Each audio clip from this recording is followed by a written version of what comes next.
അങ്ങനെ അവധി ദിവസമൊക്കെ കഴിഞ്ഞിട്ട് നമുക്കിന്ന് കോളേജിൽ പോവാം. LLBക്ക് പഠിക്കുന്നതുകൊണ്ട് ഞങ്ങൾക്ക് എല്ലാ സെമ്മിലും അസൈൻമെൻറ്റ് സെമിനാർ കമ്പൽസറിയാണ്. ഇന്നൊരു സെമിനാർ ഡേ ആണ്. പക്ഷേ എനിക്കിന്നില്ല സെമിനാർ. എന്താണ് സെമിനാറാണ്. ഇന്ന് ഞാൻ എയറിലാണ്.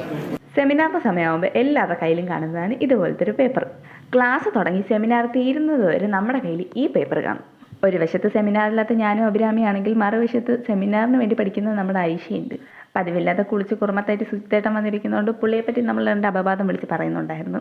അങ്ങനെ കളിച്ച് ചിരിച്ചിരിക്കുക മിസ് ക്ലാസ്സിൽ വരികയും ചെയ്ത് സെമിനാർ സ്റ്റാർട്ട് ചെയ്യാൻ പറഞ്ഞു. മിസ്സിൻ്റെ പീരീഡിൽ അക്കുലിനയ്ക്ക് മാത്രമേ സെമിനാർ ഉണ്ടായിരുന്നുള്ളൂ. അപ്പോൾ ആ ക്ലാസ് കഴിഞ്ഞ് അടുത്ത ഇൻ്റർവൽ ആയതുകൊണ്ട് ക്യാൻറ്റീനിൽ പോകാൻ വിളിച്ചപ്പോൾ ഐഷ വരുന്നില്ല എന്ന് പറഞ്ഞു. കാരണം അവൾക്ക് അടുത്ത പീരീഡ് സെമിനാറുണ്ട്.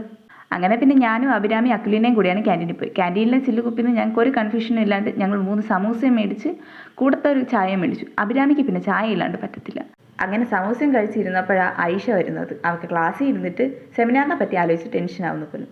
പിന്നെ ക്യാൻറ്റീനിൽ നിന്ന് ഞാൻ കുറച്ച് കച്ചാമാങ്ങ വൈറ്റ് വാങ്ങിച്ചിരുന്നു. അത് കൊടുത്തതിൻ്റെ സന്തോഷ പ്രകടനമാണ് അഭിരാമിയും അക്കുലിനെയും ഈ കാണിച്ചുകൊണ്ടിരിക്കുന്നത്. ക്യാൻറ്റീനിൽ പോയിട്ട് വന്നിട്ട് ഞങ്ങൾ ഡയറക്റ്റ് ക്ലാസ്സിൽ കയറാണ്ട് കുറച്ച് നേരം കൂടി വെളിയിൽ നിൽപ്പുണ്ടായിരുന്നു. കാരണം ഇൻ്റർവെൽ തീരാൻ വേണ്ടി ഇനി കുറച്ച് നേരം കൂടി ബാക്കിയുണ്ടായിരുന്നു. ഇൻ്റർവെൽ കഴിഞ്ഞപ്പോഴേക്കും നമ്മുടെ സാറും ക്ലാസ്സിൽ വന്നു. ഇനിയാണ് നമ്മുടെ ഐഷയുടെ സെമിനാർ. ഐഷയ്ക്ക് നേരത്തെ ഉണ്ടായിരുന്നതിനെക്കാട്ടിലും ടെൻഷൻ സാറ് വന്നതിന് ശേഷം ഒന്നും കൂടി കൂടിയെന്ന് വേണം പറയാൻ. അവൾ എഴുതിക്കൊണ്ടുവന്ന പേപ്പർ വീണ്ടും വീണ്ടും എടുത്ത് വായിക്കുന്നുണ്ടായിരുന്നു. വിത്തൗട്ട് പേപ്പർ വേണം ഞങ്ങൾക്ക് സെമിനാർ പ്രസൻറ്റ് ചെയ്യാൻ വേണ്ടിയിട്ട്. വന്ന ഉടനെ സെമിനാർ എടുക്കാതെ സാറ് ക്ലാസ് സ്റ്റാർട്ട് ചെയ്തപ്പോൾ ഞങ്ങൾ കരുതി സാറ് സെമിനാറിൻ്റെ കാര്യം മറന്നെന്ന്.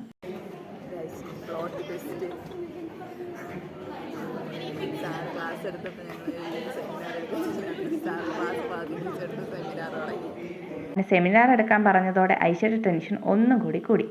പിന്നീട് അഫ്നാനും ഐഷയും തമ്മിലുള്ള ഒരു തർക്കമായിരുന്നു. ആരാദ്യം പോയി സെമിനാർ എടുക്കണം. തർക്കത്തിൻ്റെ ഒടുവിൽ അവസാനം അഫ്നാൻ തന്നെ പോയി സെമിനാർ എടുക്കുക ചെയ്തത്. അഫ്നാന് ശേഷം അടുത്ത സെമിനാർ എടുക്കാൻ പോയത് നമ്മുടെ ഐഷയാണ്. ഐഷയുടെ മാക്സിമം ഐഷ നന്നായിട്ട് ട്രൈ ചെയ്തു. അതുപോലെ തന്നെ അത് കോമഡിയുമായിരുന്നു. ഞങ്ങളെല്ലാം അവിടെ നിന്ന് ഭയങ്കര ചെയ്യുമായിരുന്നു. ഫൈനലായപ്പോൾ സാറ് ഐഷ ക്വസ്റ്റ്യൻ ചോദിച്ച് കുറച്ച് ബുദ്ധിമുട്ടിച്ചെങ്കിലും അതിവിദഗ്ധമായി അവൾ അതിൽ നിന്ന് രക്ഷപ്പെട്ടു. അങ്ങനെ രാവിലെ മുതലത്തെ ഒരു വലിയ ഭാരം ഒഴിഞ്ഞു കിട്ടേണ്ട സന്തോഷം അവളുടെ മുഖത്തുണ്ടായിരുന്നു. സെമിനാർ കഴിഞ്ഞതിന് ശേഷം എങ്ങനെ നന്നായിട്ട് സെമിനാർ എടുക്കാവുന്ന സാറിൻ്റെ കുറച്ച് മോട്ടിവേഷണൽ സ്പീച്ചും കൂടി കഴിഞ്ഞ് ക്ലാസ്സും കഴിഞ്ഞ് ഞങ്ങൾ ഊണ് കഴിക്കാൻ പോയി.